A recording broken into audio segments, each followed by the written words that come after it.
Muito bem, mais uma vez nos reunimos hoje estudando o Livro dos Médiuns, dia 3 de março de 2021. Nós estamos tratando no capítulo 4 da segunda parte, que trata das manifestações espíritas, teoria das manifestações físicas. E nós vamos do item 72 a 74. Não vamos terminar o 74 porque ele é um pouco longo e para benefício assim do nosso aprendizado, do nosso de absorver, né, o conhecimento todo. Então, a gente vai fazer com que esse item 74 se reproduza por pelo menos mais uma vez, tá bom? Então, nesse capítulo 4, na teoria das manifestações físicas, Kardec trata dos movimentos e suspensões, claro, ele está falando de objetos, né? Os ruídos que os espíritos fazem, e aumento e diminuição de peso dos corpos. Então, como é que a gente vai entender isso aí? É muito interessante isso. A gente, uma coisa que eu já vou dizer desde já, é que Kardec não conseguiu, teorizar tudo, porque foi um trabalho muito grande que ele fez. Mas, claro, ficou um pouco para a posteridade, até alguns termos e tudo que ele não usa aí, e que depois a gente vai tocar nesses termos para poder, ou pelo menos um deles, que é muito importante quando se trata dessa manifestação espírita, né? As manifestações físicas. Então, a gente vai falar dele também, né? Então, o item 72. Demonstrada a existência dos espíritos pelo raciocínio e pelos fatos, assim como a possibilidade que eles têm de atuar sobre a matéria, tratamos agora de saber como se efetua essa ação e como eles procedem para fazer que se movam as mesas e os outros corpos inertes. Então, nós já passamos essa parte, né? Sobre a demonstração da existência dos espíritos. Foi pelo raciocínio, pelos fatos, porque não tem uma maquininha de detectar espírito, não existe ainda, pelo menos, né? Então, se utiliza da observação, se utiliza do raciocínio para chegar nas conclusões, nos fatos. Né? E, naturalmente, que boa parte disso se manifestava de forma, fisicamente, tocava nossos sentidos. Então, por isso, ficou muito patente que tinha alguma coisa acontecendo, que não era fruto de algo inexplicável. Tudo tinha um porquê. Né? Uma ideia se apresenta muito naturalmente e nós a tivemos. Então, olha só, a ideia dele se apresentou, né?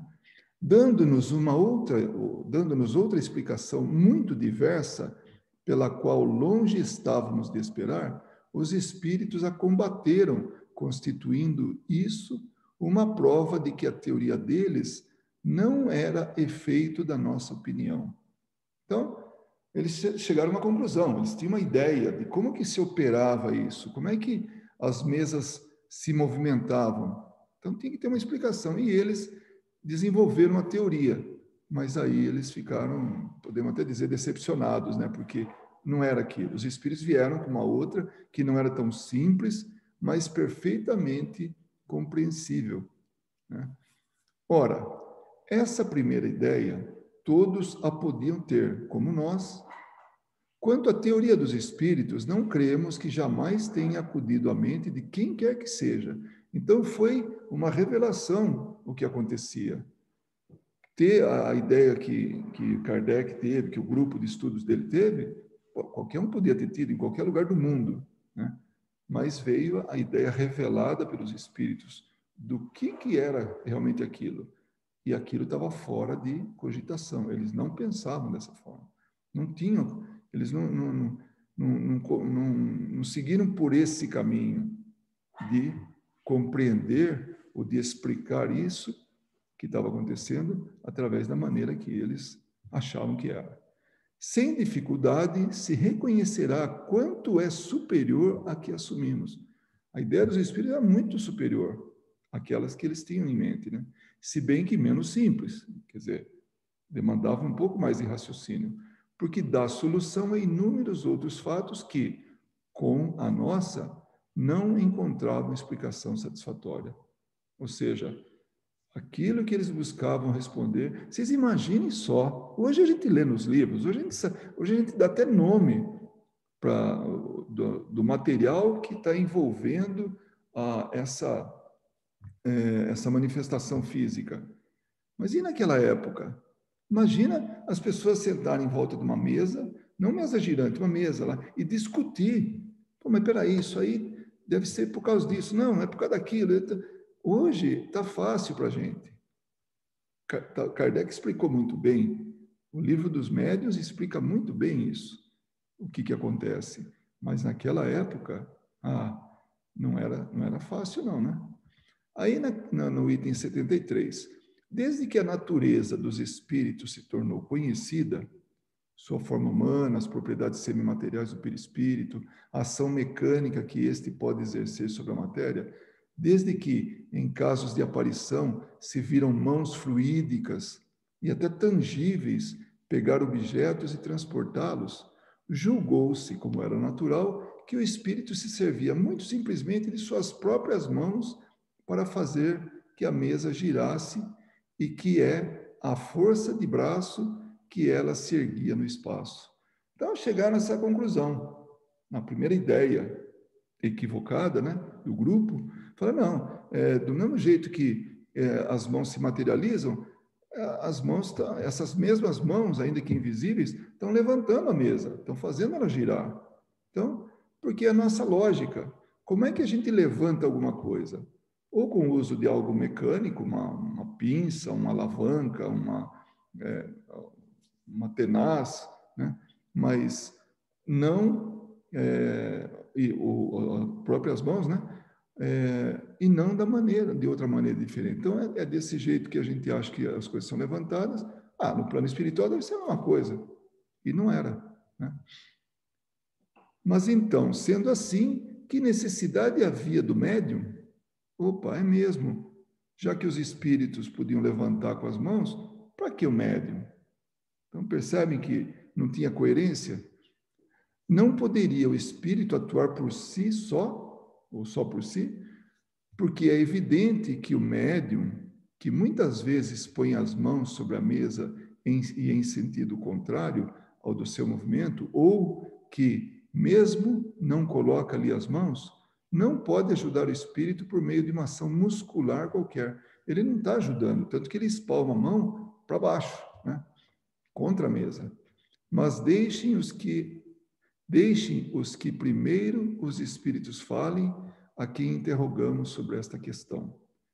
Então, aí começaram a perguntar para os espíritos, como é que funciona isso? De onde que vem o barulho? De onde que vem o movimento? Né? E aí, ele faz as perguntas para São Luís Espírito, né? E que depois outros espíritos confirmaram. E que muito depois de Kardec, as obras sequentes ou consequentes, as que vieram depois da codificação, também falaram a respeito disso, também explicaram. Primeiro, o fluido universal seria uma emanação da divindade? Então, ele está falando do fluido universal porque os espíritos tinham falado alguma coisa que levava a entender que haveria um fluido envolvido, né? Então, seria uma emanação da divindade, ou seja, Deus, vamos imaginar Deus assim, fisicamente, né? E aí ele exala um determinado cheiro, é uma emanação, ou ou então calor, é a emanação da divindade, né? Então, vem de Deus, assim, o fluido universal é algo que vem de Deus, assim, como uma respiração, né? Não. Os espíritos dizem que não. Aí a pergunta, será uma criação da divindade? Aí os espíritos se confirmam. Tudo é criado, exceto Deus. Então Deus é eterno, né? Não foi criado por nada, porque senão aí sim seria esse outro nada aí, né? Esse nada seria um outro Deus mais poderoso que esse que o criou. E, no entanto, esse é único, né? Deus e eterno. Então, tudo é criado por Deus. Ou seja, tudo é criado, menos Deus.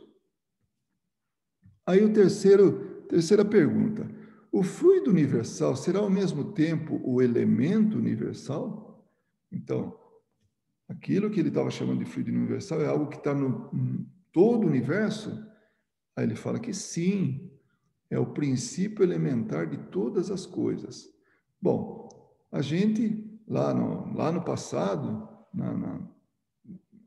chegou-se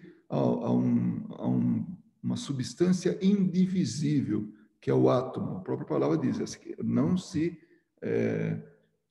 secciona, não se corta, não se divide, é átomo. Depois disso, nossa, tem tanta outra coisa, acharam tanta subdivisão do átomo, né? Mas houve um momento que o átomo era a última partícula da matéria que já não dava mais para dividir. Então, antes do átomo,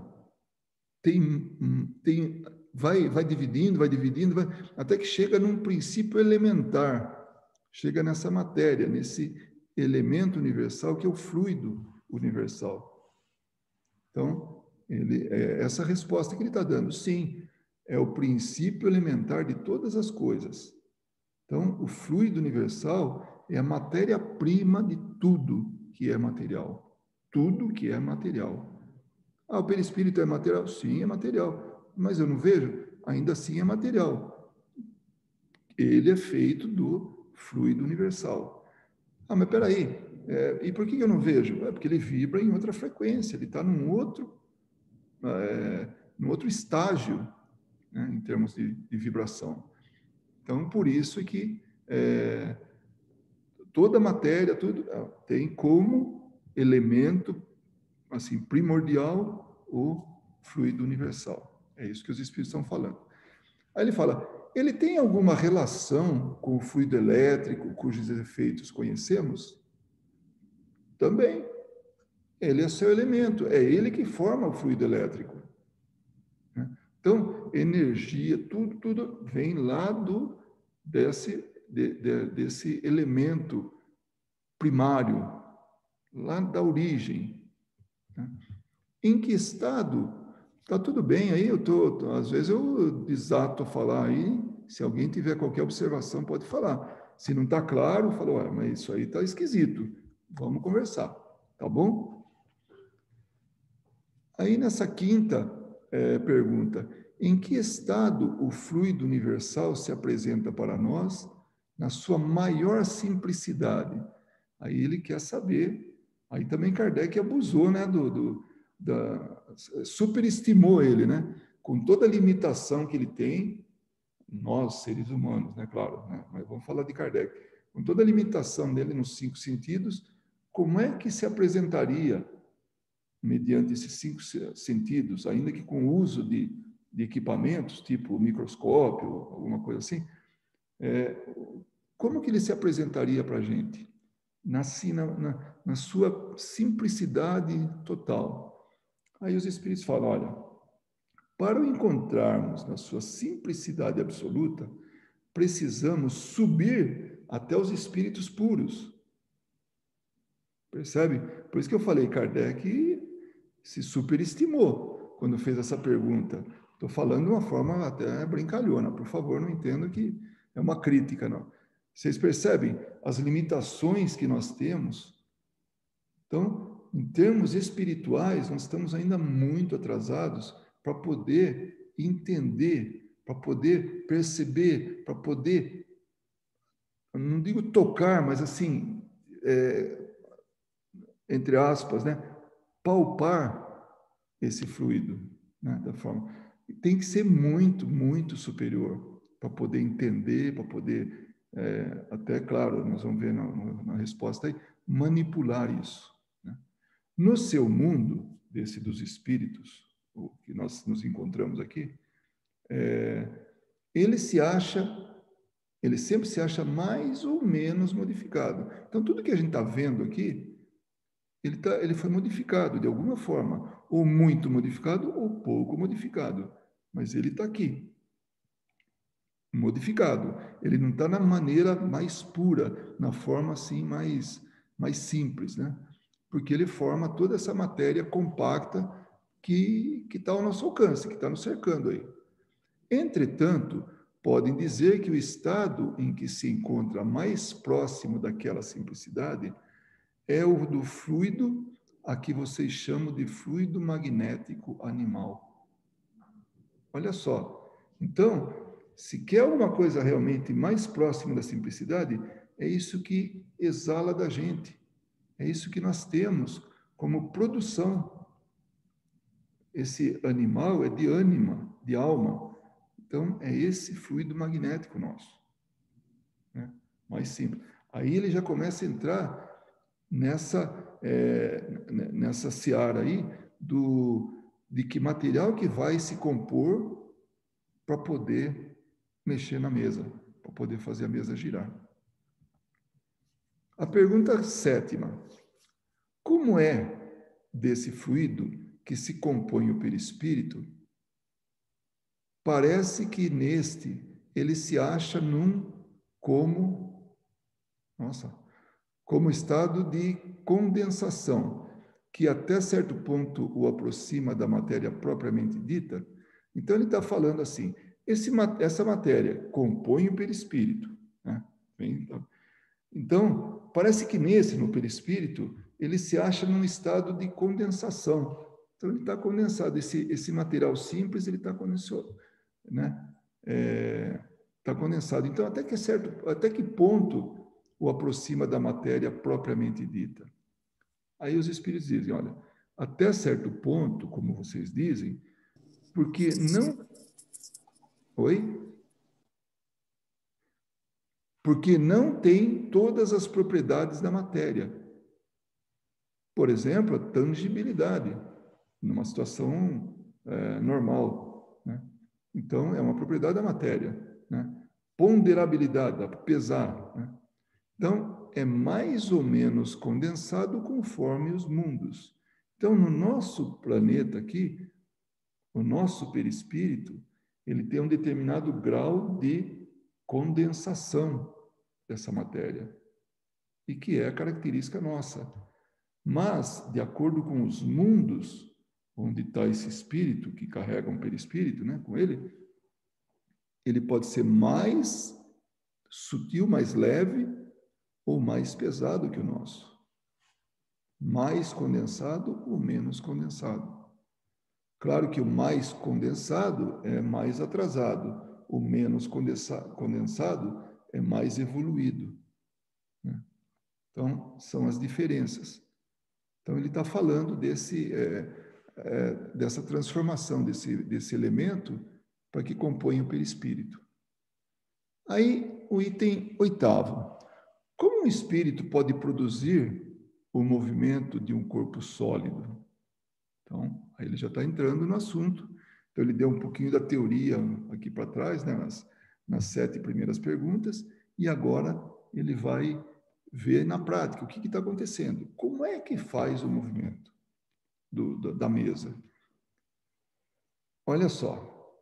Aí ele fala, combinando uma parte do fluido universal com o fluido próprio àquele efeito que o médium emite.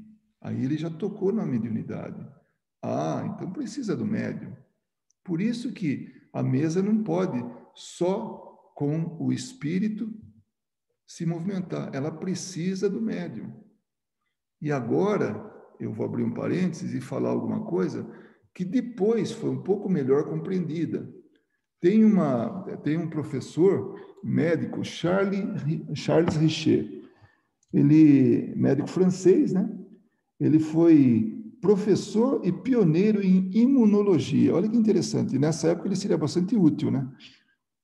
Ele foi Nobel de Medicina pelo trabalho que ele desenvolveu sobre a anafilaxia, que é aquelas reações alérgicas, né? Então, ele ganhou o prêmio Nobel. Então, olha só, esses dias a Ana Paula tinha comentado sobre espíritas daquela época eram nobres, nobres no sentido assim de conhecimento, eram pessoas realmente diferenciadas. Então, o espiritismo, ele passou pelas mãos na sua elaboração, no seu estudo, né, de livros que foram deixados por pessoas eminentes. Não era qualquer um. Então, pena que se perdeu essa origem do ponto de vista assim, de todo mundo. Podiam dar mais atenção para isso. Falaram, mas peraí, pessoas tão inteligentes, tão cultas, tão estudiosas, trabalharam com isso. Então, esse Charles Richer, ele que cunhou o termo ectoplasma, e foi no ano de 1894, ou seja, bem depois de Kardec. Tanto que se a gente pegar e buscar na codificação o termo ectoplasma, a gente não vai encontrar. Então, mas está aqui, sem ter o nome, que é isso, é o fluido universal próprio àquele efeito que o médium emite. Então, hoje, depois de se estudar, sabe-se que ele tem 3 componentes básicos: o fluido do médium, o fluido da natureza e o fluido do espírito, através do perispírito, tá? Desse desencarnado. Então, uma combinação desses 3 elementos de origens diferentes podem fazer as materializações, as curas, através até de substituição de órgãos, né? Pode fazer movimento de mesa, pode fazer ruído, aparição de coisas, teletransporte, enfim, um monte de coisa. São esses fenômenos físicos, né? Usando esses elementos que ele está falando aqui, dando a resposta nesse item 8º. Ele só não deu nome para isso, porque quem deu nome foi Charles Richer, lá no ano de 1894, e chamou de ectoplasma. Então esse vocês percebem como tudo vem assim no seu tempo certo? Então, naquele momento, não tinha nem nome para isso. Perispírito, por exemplo, foi cunhado por Kardec. Então, por isso que está na codificação, porque foi Kardec que deu o nome, fazendo uma analogia com aquilo que envolve a semente, o perisperma. Então, ele chamou de peri, em torno do espírito, perispírito. Então, assim como perímetro, né? Esse peri significa em volta, né? Que circunda. Então, esse é e também o termo, ele vem do grego, que significa algo assim como moldável, ou então passível de formatar, da forma, né? Por isso que chama, por isso que ele deu esse nome de ectoplasma. Até hoje é utilizado, né? Aí vem, Kardec pergunta na questão 9, será com seus próprios braços, de certo modo solidificados, ainda que a gente não veja, tá? Mas solidificados, que os espíritos levantam a mesa? Aí o espírito fala, olha, essa resposta não vai te levar ainda onde você quer, onde você deseja. Quando uma mesa se move sob as suas mãos, o espírito busca no fluido universal o que é necessário para lhe dar uma vida artificial. Assim preparada a mesa, o espírito a atrai e move sob influência do fluido de si mesmo, né? Que desprende dele mesmo, por efeito da sua vontade.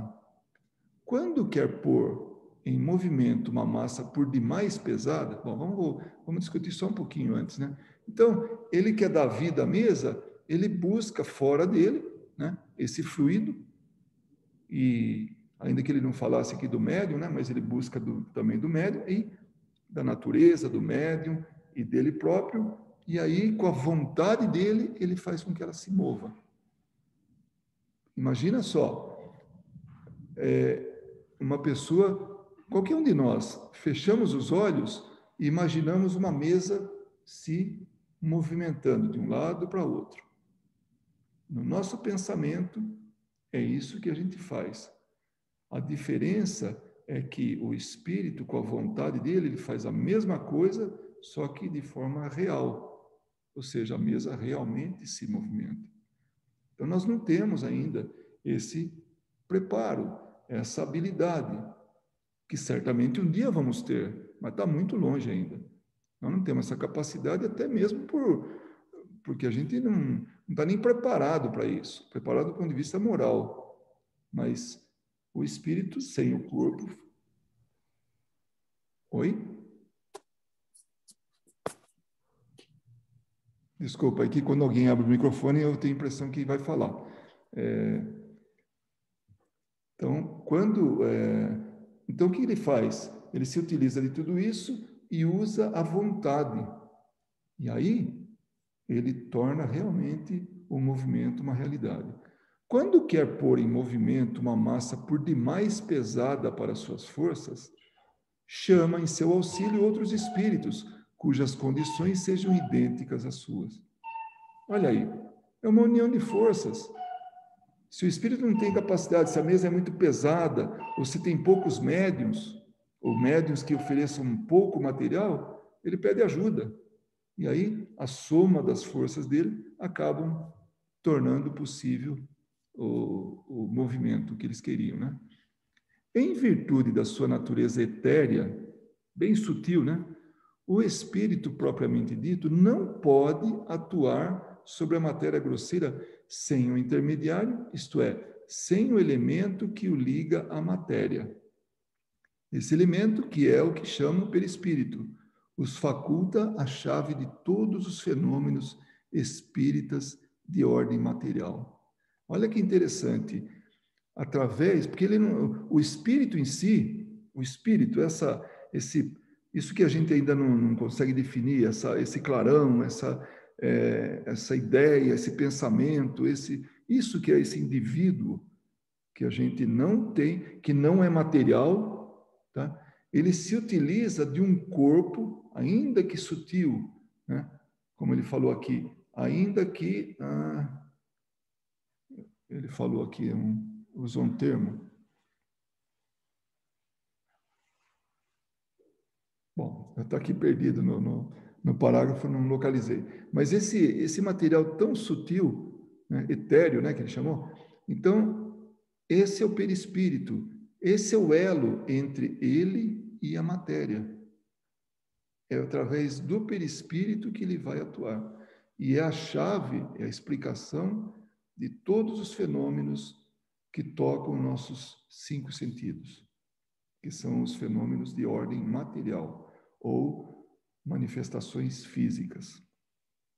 Aí ele fala, bom, está explicado? Vocês entenderam? Tal. Foi isso que o Espírito pergunta no final. Aí Kardec coloca uma observação. Chamamos atenção para a seguinte frase, primeira da resposta acima, essa resposta, ainda não te levará até onde desejas. Então ele já deu a dica, ele falou, não é tudo ainda, calma, né? O espírito compreenderá perfeitamente que todas as questões precedentes só haviam sido formuladas para chegarmos a esta última, e se refere ao nosso pensamento que, de fato, esperava por outra resposta muito diversa, isto é, pela confirmação da ideia que tínhamos sobre a maneira por que o espírito obtém o movimento da mesa. Então, aquelas 8 perguntas, foi 8, né? Deixa eu ver. 8 perguntas anteriores, aliás, 7 perguntas anteriores, foi para preparar para essa 8ª em diante, para que pudesse explicar. Então, isso que ele falou, né? No começo. Essa resposta ainda não te levará onde você quer. Aí, na questão 10ª, Kardec pergunta, os espíritos que aquele que deseja mover um objeto chama em seu auxílio são inferiores a ele? Estão sob suas ordens? São empregados deles? São subordinados deles? Aí os espíritos dizem, são quase sempre iguais a ele. Muitas vezes auxiliam espontaneamente. Tá, então vamos ver. Tudo bem que são iguais, mas que tipo de espírito é esse primeiro aí que estava querendo movimentar, né? todos os espíritos podem produzir fenômenos desse gênero? Os que produzem efeitos desta espécie são sempre espíritos inferiores. Então, percebe? Aquele que começou com a ideia, vamos mexer a mesa. Ixi, tá difícil, vou chamar mais gente. Vai chamar os inferiores, iguais a ele. Né? Então, porque eles não se desprenderam totalmente da influência material, da influência da matéria. São espíritos materializados. Materializados do ponto de vista assim, eles precisam ainda compartilhar o nosso mundo.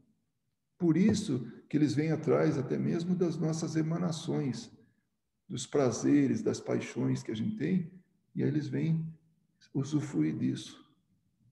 Tal é a necessidade. Eles ainda estão como se estivessem encarnados, ainda que sem o corpo material. Eles precisam disso. E até mesmo imprimem naqueles a quem eles se aproximam os sentimentos que eles têm, que eram os sentimentos que eles tinham aqui na Terra, quando estavam encarnados. Então, volta para o plano espiritual, a mesma condição, depois reencarna e continua a mesma condição, aprende um pouco, depois volta. Pode ser até que aprenda no plano espiritual, mas volta de novo, aprende mais um pouco, até que ele vai se desmaterializando. Isso através de uma série de encarnações, uma série de processos, uma série de dores até mesmo, né? Para que ele vá deixando para trás essa influência material. A questão 12ª, Kardec pergunta: compreendemos que os espíritos superiores não se ocupam com coisas que estão muito abaixo deles, mas perguntamos se, uma vez que estão mais desmaterializados, teriam o poder de fazê-lo quando assim quisessem? Então, aqueles que já não têm mais tanto esse apego à matéria, esse vínculo com a matéria, essa influência sobre a matéria e a matéria sobre eles já estariam aí, ainda possível fazer isso? Os espíritos dizem, nesse caso aí São Luís, os espíritos superiores têm a força moral, como os outros têm a força física. Aí ele faz uma comparação. Quando precisam dessa força, servem-se dos que a possuem. Já não dissemos que eles se servem dos espíritos inferiores, como vocês se servem dos carregadores? E é verdade. Tem coisa que a gente não consegue fazer, porque está fora da nossa alçada. Nós não temos capacidade física para isso. Levantar peso, pegar uma enxada aí, uma picareta e fazer algo assim pesado. Não é para a gente. Mas tem gente que sabe fazer isso muito bem e até se orgulha disso, de ter essa força física. Então, os espíritos, assim como nós buscamos, contratamos alguém para fazer algo pesado para a gente, os espíritos mais elevados, que têm força moral, se utilizam desses espíritos para fazer esse tipo de coisa, levantar mesa, fazer mesa girar, né? E Kardec faz uma nota explicativa bastante interessante. Já foi explicado que a densidade do perispírito, se assim podemos dizer, varia de acordo com o estado dos mundos. Isso já, porque não se esqueçam que esse livro, o Livro dos Médiuns, é uma sequência do Livro dos Espíritos. Então, foi depois do Livro dos Espíritos, o próximo livro publicado foi o Livro dos Médiuns. Então, seja na sequência do Livro dos Médiuns, dos Espíritos, seja nesse próprio livro anteriormente, ele fala que, de acordo com o estado dos mundos, o perispírito tem a sua densidade mais pesada, mais leve. Nos espíritos moralmente adiantados, é mais sutil e se aproxima da dos espíritos elevados. Nos espíritos inferiores, ao contrário, aproxima-se da matéria, e é o que faz com que os espíritos de baixa condição conservem por muito tempo as ilusões da vida terrestre. As ilusões são tão comuns e tão grandes de espíritos desencarnados, que ainda estão apegados, que ainda acham que estão encarnados, que eles sentem fome, sentem frio, sentem dor, sentem falta de algum membro que eles perderam quando estavam encarnados. E tudo isso é totalmente desnecessário, porque se eles tivessem uma condição elevada ou mais elevada, eles saberiam que tudo isso é do corpo. O corpo é que sente. Eles têm a impressão de estar sentindo isso porque ainda pensam na existência do corpo como encarnados. Então, se nós chegarmos no plano espiritual e começar a sentir frio, vamos ver se a gente consegue pôr as ideias no lugar, fazemos nossas preces, pedimos ajuda, lembrando que a gente está aprendendo aqui, que nós não, como espíritos, nós não temos corpo físico. Não tendo corpo físico, a gente não tem as sensações de quem está encarnado. Mas, mentalmente, moralmente, espiritualmente, como quiser dizer, esses espíritos ainda estão arraigados aos sentimentos do corpo, da matéria, do meio que eles vivem. Tá bom? Deixa eu ver onde eu parei aqui, né? Esses pensam e agem como se ainda fossem vivos, experimentam os mesmos desejos e quase que poderíamos dizer a mesma sensualidade. Também isso, também necessitam, têm necessidades físicas, paixões, como se tivessem encarnado. Vão atrás daqueles que estão buscando o mesmo tipo de coisa para poder usufruir das sensações, das emoções. Essa grosseria do perispírito, dando-lhe mais afinidade com a matéria, torna os espíritos inferiores mais aptos às manifestações físicas. Espírito superior não faz barulho. Para quê? Já os espíritos inferiores, eles podem fazer, tem um objetivo atrás disso, querem assustar? Faz uma aparição. Quer assustar um pouco, mas faz um ruído. Aí faz o fogo, né, combustão espontânea, esse tipo de coisa, que a gente já viu até na televisão, né, passar. Pela mesma razão é que um homem de sociedade, habituado aos trabalhos da inteligência, franzino e delicado de corpo, não pode suspender fardos pesados como faz um carregador. Então, essa é a comparação que ele faz. Se a pessoa não tem capacidade de levantar um peso, ela precisa da ajuda de alguém. Se o espírito está desmaterializado, ele chama alguém, ele influencia alguém para que faça aquilo lá, aquele tipo de manifestação. Nele, a matéria é, de certa maneira, menos compacta. Nele, o evoluído, né? Os órgãos, esse franzino aí, né? Os órgãos são menos resistentes, há menos fluido nervoso. Sendo o perispírito para o espírito o que o corpo é para o homem, e como a sua maior densidade, ou para a sua maior densidade, corresponde menor inferioridade espiritual, essa densidade substitui no espírito a força muscular, isto é, dá-lhe, sobre os fluidos necessários às manifestações, um poder maior do que o que dispõe daqueles, que dispõem aqueles cuja natureza é mais etérea. Então, são aqueles espíritos mais evoluídos se utilizando de espíritos menos evoluídos. Quando um espírito elevado quer produzir tais efeitos, faz o que as pessoas delicadas fazem entre vós, chamam o espírito do ofício para executá-los. E esse foi o nosso tema de hoje. O próximo a gente vai seguir ainda com as manifestações físicas, vamos seguir nesse item 74, com algumas outras respostas de São Luís para Kardec. Tá bom? Complicado, pessoal? Uau, gostei do não aí.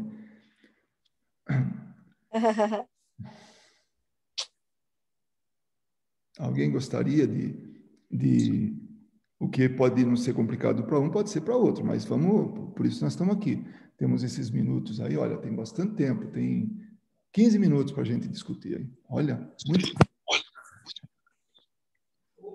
Pensei que o Marcos e a Yara tinham caído, mas não, foi o telefone. Foi quase. O celular caiu. Vocês imaginem, lá pelos idos, no final, na segunda metade do século XIX, as pessoas tentarem explicar essas coisas. Hoje está tudo mastigado, a gente tem aí uma biblioteca sobre cada assunto, né? Mas naquela época era difícil tentar. A mesa mexia, mas por que está mexendo? Nossa! Aí depois, querer explicar tudo isso não era fácil, né? Mas aí os espíritos perceberam que a gente não conseguiria explicar por nós mesmos.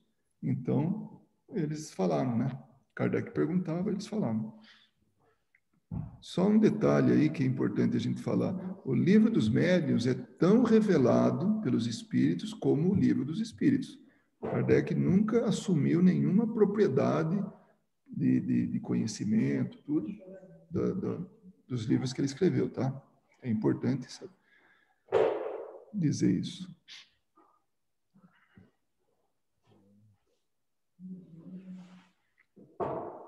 Oi, Fernanda. Oi, Suelen. Não tinha falado oi para vocês. Oi, Rafa. Se quiserem falar. Boa noite. Boa noite. Boa noite. E aí, é alguma coisa assim muito surpreendente ou vocês já imaginavam alguma coisa assim, ou já tinham lido, não é novidade? Como é que a gente pode ver nosso estudo de hoje?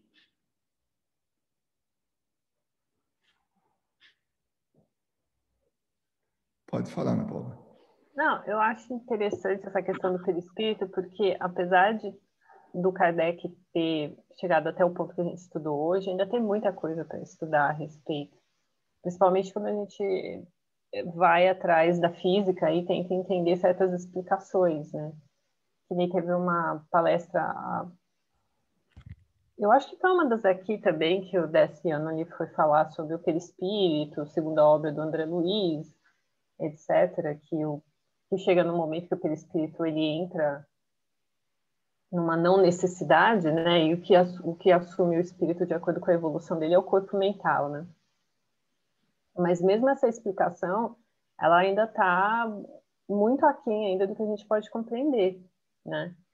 E um ponto que eu acho interessante, porque eu venho me debruçando um pouco sobre esse assunto, é a questão da gente falar assim que a matéria do perispírito é mais sutil que a nossa, né? Na verdade, não é que a matéria do perispírito é mais sutil que a nossa, é outra matéria, é matéria, que nem ele explica, né?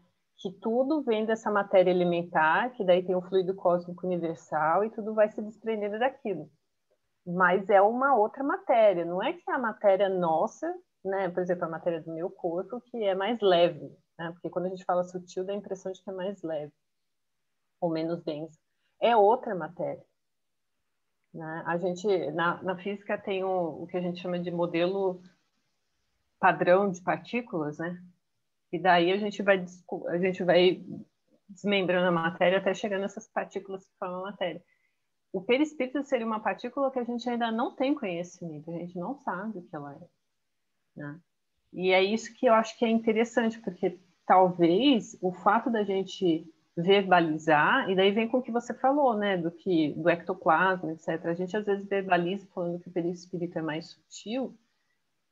Não é que ele é mais sutil, ele é matéria, mas ele é uma outra matéria, né? As pessoas, eu acho que esse é um detalhe assim, importante que a gente precisa começar a estudar. Sabe, Ana Paula, essa sua colocação é muito interessante. Agora, quando eu falo isso, para mim, eu entendo o que isso quer dizer, porque quando dois espíritos estão no plano espiritual e estão se batendo, ainda mais que estão materializados, estão sentindo dor, estão sentindo o peso da mão do outro. Então, ou seja, é tão grosseira a matéria, né, de um quanto de outro. Mas a referência é lá. Então, aqui, a referência nossa é essa matéria que a gente tem. Então, é tão difícil o linguajar nosso, a gente se a gente explicar, como os espíritos falam em vários pontos, pobreza de linguagem, né? Eles vivem falando para mim, pobreza de linguagem, quando a gente quer explicar alguma coisa, né, Kardec queria dar uma pobreza de linguagem. Nós não temos termos, a linguagem é limitada, então realmente é isso. Então, o que acontece?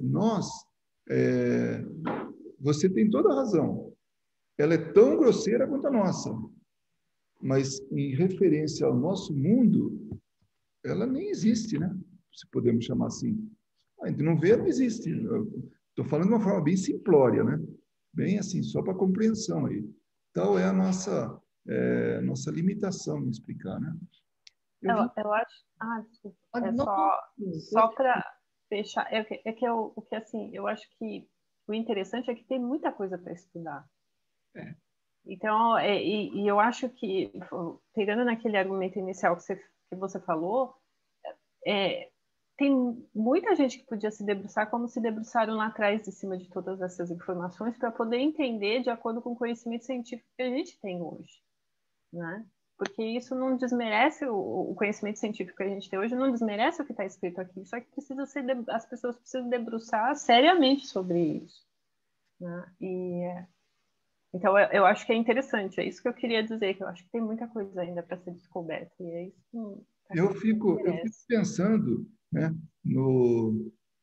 isso é opinião minha, né, claro, conclusão minha, o desperdício desse tanto de conhecimento que não possa ser aplicado no que já foi descoberto pela doutrina espírita e pode ser avançado.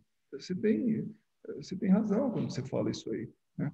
Eu fico aqui pensando comigo, puxa vida, você não faz ideia, vocês não fazem ideia de como eu fico pensando, puxa vida, será que não vai dar uma luz na cabeça de alguém aí que fala, pessoal, vamos estudar isso de verdade e vamos propagar isso aí para que tenha uma consequência moral. Aquilo que Kardec descobriu lá há 160 anos atrás, né? Poxa, então a gente fica assim, às vezes eu fico meio tolhido, assim, né? Não revoltado, isso não, mas, sabe, ansioso de querer aproveitar tudo, porque conhecimento, hoje, nós estamos num patamar de conhecimento que é a somatória de tudo que já aconteceu, já é o auge que nós estamos. E eu fico pensando, puxa, será que ninguém desperta para isso? Nossa, a gente vê um Charles Richer, né, naquela época, estudando isso, né?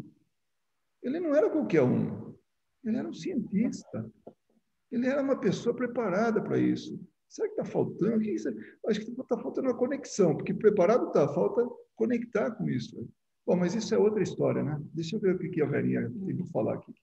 O que eu queria falar era o seguinte, uma coisa que nós precisamos pensar é que o fluido universal, ou fluido cósmico universal, ele é passível de todas as mudanças que a gente pode imaginar e não imaginar ainda, né? Que está fora do nosso alcance. Vamos pegar um exemplo bem simples. Eu vou fazer um bolo. Então, eu misturo ovo, farinha, leite, água, sei lá, margarina, manteiga, né?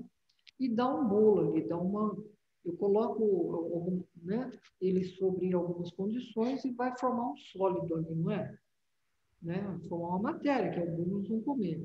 Agora, se eu pegar... vamos supor que esses elementos estão aí no fluido cósmico universal.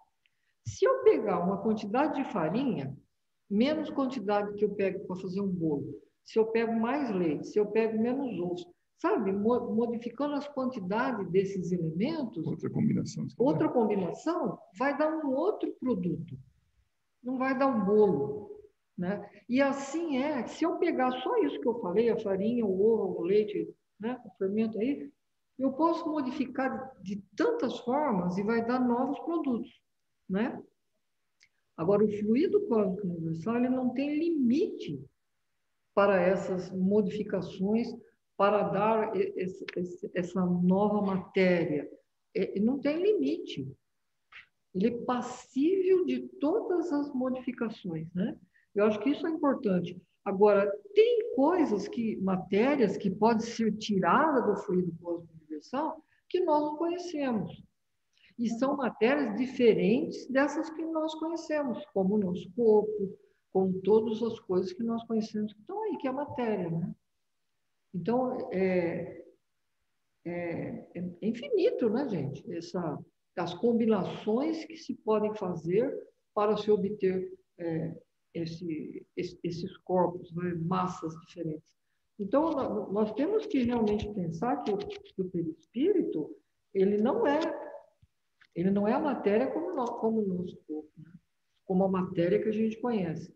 Porque quando a gente fala que ele é sutil, é porque nós não temos nem palavras, né, para estar explicando o que é o perispírito, né? E, ao mesmo tempo, ela é matéria, né, mas ele age também no mundo espiritual.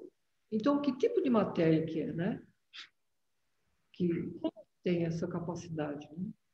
Tem uma coisa interessante do que você está falando, que veio assim no meu pensamento, que quando ele fala de fluido magnético animal, ele fala da onda do pensamento criando um campo magnético, né? Sim.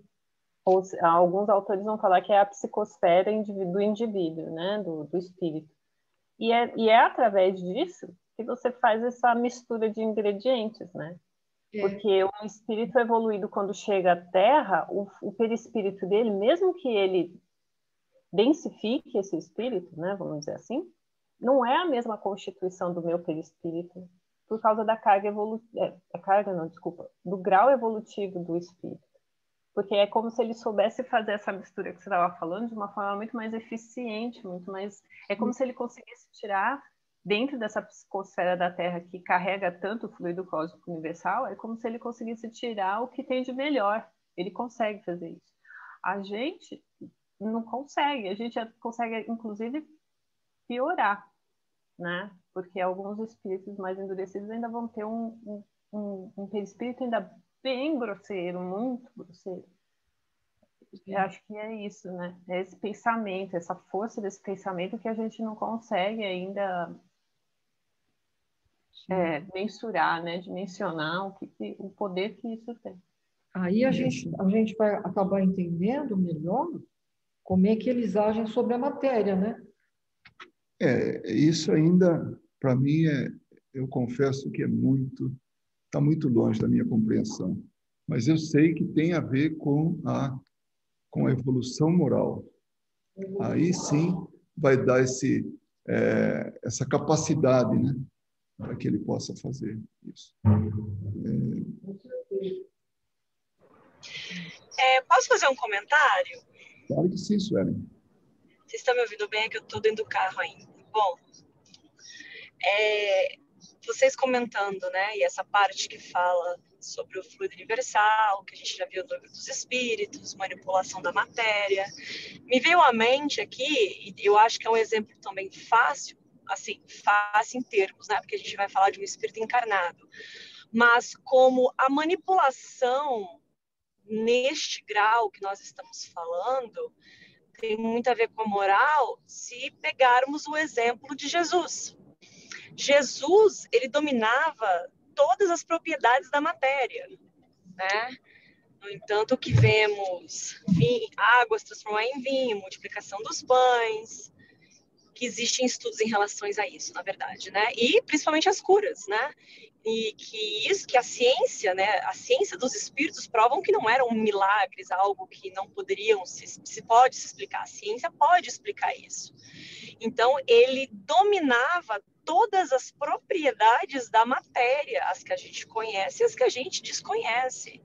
Então, ele, se quisesse, poderia materializar qualquer coisa ou desmaterializar qualquer coisa pela força do pensamento e pela moral que ele tinha como espírito, como Cristo. Por isso que ele aplicava as curas, né? As curas eram, obviamente, um processo magnético, tendo relação com as propriedades da matéria onde nós vivemos, porém, era 100% empregada com êxito pela moral que ele tinha. Então, eu acho que um bom exemplo, lógico que isso é muito, como o Luiz falou, é muito distante ainda, né? De conhecermos todas essas propriedades, e mesmo porque eu acredito que não nos levaria, por enquanto, a nada, ou talvez nos levaria a coisas não muito salutares, vamos assim dizer, né? Sem a moral evoluída. Mas eu acredito, ainda mais assistindo sempre essas palestras, né, principalmente dos médicos do Brasil, que estão dentro desse processo de estudo espírita, da ciência espírita, e esses artigos científicos já indo para o mundo inteiro, mesmo que modificando alguns termos, alguns verbos, alguns adjetivos, para que esses artigos científicos sejam aceitos, né, para que não tenha nada relacionado à religião, eu acredito que nós estamos bem próximos de outras novas descobertas neste sentido. Não de todas as propriedades da matéria, como eu disse, né? Porque até chegar ao nível de Jesus, acho que falta um pouquinho ainda, mas nós estamos caminhando, né? E lembrando que se a gente pensar em termos de ciência, a gente não tem nem 500 anos disso, né? Ciência pura, né? Filosofia nós temos alguns séculos, mas a ciência pura, como nós conhecemos, ela é muito nova ainda. Então, eu acho que sim, nós desenvolvemos muito nos últimos 100 anos, mas eu acho que nós estamos perto disso. E aí, enfim, só relacionando um ponto com o outro, né? Do que você comentou, Luiz, sobre alguém se interessar. Eu acho que muita gente se interessa, na verdade. Já estão nesse processo, mas pesquisas podem demorar 100, 200, 300 anos, né? Mas acho que não vai ser tudo isso, não. E sobre manipulação da matéria, pensando em moral, como vocês comentaram, me veio o meu melhor exemplo, né? Jesus Cristo. Toda a manipulação da matéria que ele detinha pelo conhecimento, claramente, e pela moral. Exatamente, acho que são dois exemplos bons, tanto de Jesus quanto esse de que já tem gente buscando explicação científica. São médicos espíritas, cientistas espíritas que já tem. Mas eu fico imaginando alguém assim eu não sei, usando muito recurso, assim, inclusive para propagar. Bom, mas é coisa assim do meu desejo, da minha, é diferente, né? Mas estamos evoluindo, né? Seja qual for a velocidade, a gente está crescendo. Muito bem, nós chegamos ao final da nossa reunião. Como toda quarta-feira, a gente tem 1 hora, né, de reunião. Alguém gostaria de fazer a prece de encerramento?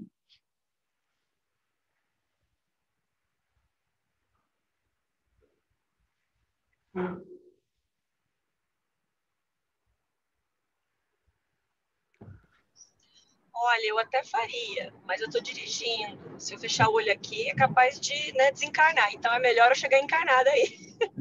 Então, eu me proponho a fazer, se ninguém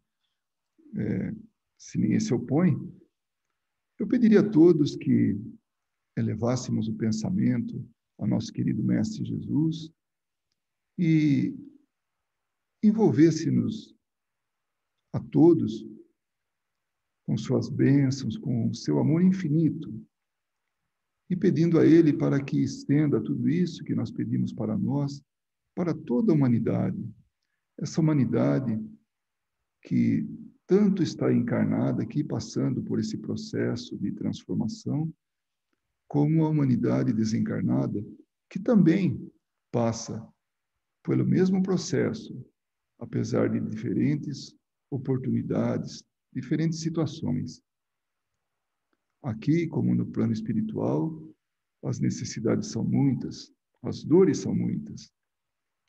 Muito devido ao fato de que os desencarnados ainda estão muito arraigados às suas experiências aqui na matéria e levam consigo todas as suas impressões.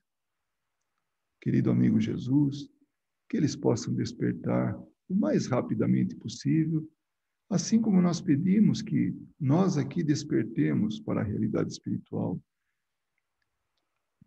e que possamos trabalhar a benefício da nossa evolução moral. Que possamos todos nos enxergarmos como irmãos. Sabemos que um dia vai acontecer isso, mas que, por agora, é um exercício, é um esforço muito grande para que a gente possa entender o nosso próximo, amá-lo como amamos a nós mesmos. Abençoa, Mestre Jesus, toda esta humanidade, visível e invisível, que está sob vossa tutela. Agradecemos muito por tudo que o Senhor faz por nós, por principalmente não desistir de nós, porque sabemos o quanto trabalho nós damos através das nossas atitudes, através dos nossos pensamentos, através de tudo aquilo que nós fazemos que, de alguma maneira, torna um obstáculo para a nossa própria evolução. Obrigado, querido amigo Jesus, por ser quem é, com tanto amor para nos oferecer, por ser responsável por toda essa grande humanidade que luta, muitas vezes de forma equivocada, mas que possamos lutar de forma coordenada e a serviço do bem. Abençoe-nos a todos e pedimos, Mestre Jesus, para que tenhamos sempre a oportunidade de aprender acerca desta realidade espiritual tão importante, que fará certamente de nós pessoas melhores. Em vosso nome, em nome de todos esses amigos que nos assistem, nós damos por finalizada a nossa reunião de estudos da noite de hoje. Que assim seja. Obrigado, boa noite. Marcos e Ana, foi muito bom com vocês, viu? Tchau. Boa noite. Boa noite, a gente. todos. Boa noite. Boa noite. Até sábado. Até, tchau. Beijo. Boa noite.